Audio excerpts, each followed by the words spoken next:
Sanctus, Sanctus, Sanctus Dominus Deus Sabaoth.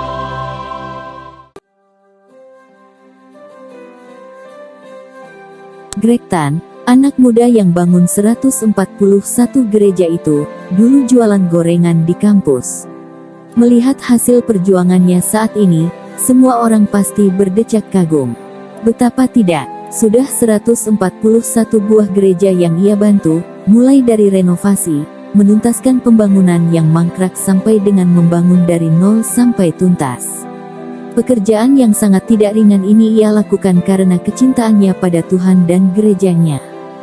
Dua gereja terbaru ke-140 dan 141 yang dia dan tim baru selesaikan terletak di Sanggau, Kalimantan Barat dan Dolok Sanggul, Sumatera Utara.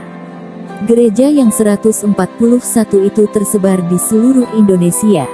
Greg memilih membangun gereja-gereja di pedalaman, yang umatnya sangat membutuhkan, sudah memiliki IMB, dan yang pengurus gerejanya tidak memiliki rekam jejak bermasalah dalam urusan keuangan. Melihat karyanya yang luar biasa dan mengundang kagum, atau kadang-kadang malah mengundang rasa tidak percaya, banyak orang bertanya-tanya, siapakah anak muda ini, dari mana dia mendapatkan begitu banyak uang? Siapa orang di belakangnya? Dan mengapa dia mau melakukan aktivitas yang tidak mendatangkan keuntungan materi bagi dirinya pribadi?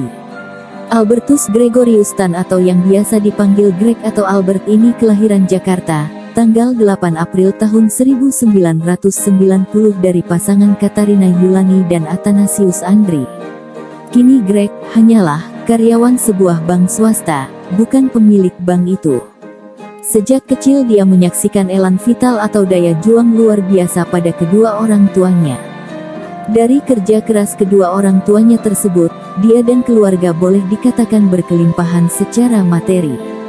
Maklumlah, mereka memiliki perusahaan percetakan yang cukup besar dengan keuntungan besar pula.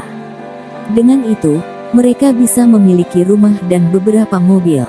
Meski begitu, Greg lebih suka hidup sederhana. Kemana-mana dia tidak pernah minta diantar atau membawa mobil sendiri seperti anak-anak seusianya di metropolitan Jakarta.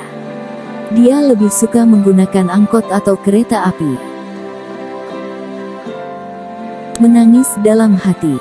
Banyak orang bertanya, bagaimana orang muda ini memulai karya yang tidak biasa ini. Semuanya berawal dari Sorkam, Sumatera Utara pada belasan tahun lalu. Saat itu, Greg menghadiri tahbisan seorang imam di Medan. Setelah tahbisan tersebut, dia menyertai sang imam baru ke stasi Sorkam, di Tapanuli Tengah, daerah pantai barat Sumatera. Untuk sampai ke stasi ini, biasanya pastor membutuhkan waktu berjam-jam karena jauh dan jalannya rusak. Umat di tempat ini terbilang miskin sehingga kapal mereka sangat sederhana, terbuat dari bahan bangunan yang diambil dari alam sekitar. Dalam hati saya menangis melihat kondisi yang sangat tidak biasa ini. Saya rasa Tuhan membukakan mata saya untuk melihat kenyataan umat di tempat lain, ujar anak kedua dari dua bersaudara ini. Dari pengalaman Sorkam yang mencengangkan tersebut, Greg mulai berpikir untuk berbuat sesuatu bagi kapel di Sorkam dan gereja-gereja lain. Dia pun memosting foto-foto dari Sorkam dan foto-foto dari daerah lain yang merekam kondisi real umat di dinding Facebooknya. Ternyata, banyak temannya yang menaruh simpati dan menanyakan cara membantu. Greg melihat kesungguhan teman-temannya untuk membantu. Setiap orang yang menyatakan rasa simpatinya ia kontak secara pribadi, memberi penjelasan yang jauh lebih lengkap dari sekedar informasi di Facebook. Kemudian, antara Greg dan teman-teman tersebut terjalin persahabatan melebihi pertemanan yang terbangun melalui Facebook. Dan ternyata, niat mereka untuk membantu sangat besar. Kami merawat kepercayaan itu dengan bukti. Orang muda harus bisa dipercaya, kata Greg lagi. Sekarang kepercayaan itu telah menghasilkan buah berlimpah. Umat di 141 tempat telah dan akan merasakan ibadah yang nyaman di gedung permanen. Ke depan, Greg pun tetap ingin membantu umat di banyak tempat. Rasanya makin banyak umat yang perlu dibantu. Kalau makin banyak yang membantu, maka akan makin banyak umat kita yang bisa dibantu. Kalau kita pergi ke pedalaman, makin terasa saudara-saudari kita itu perlu dibantu, pungkas alumni Fakultas Hukum Universitas Indonesia ini.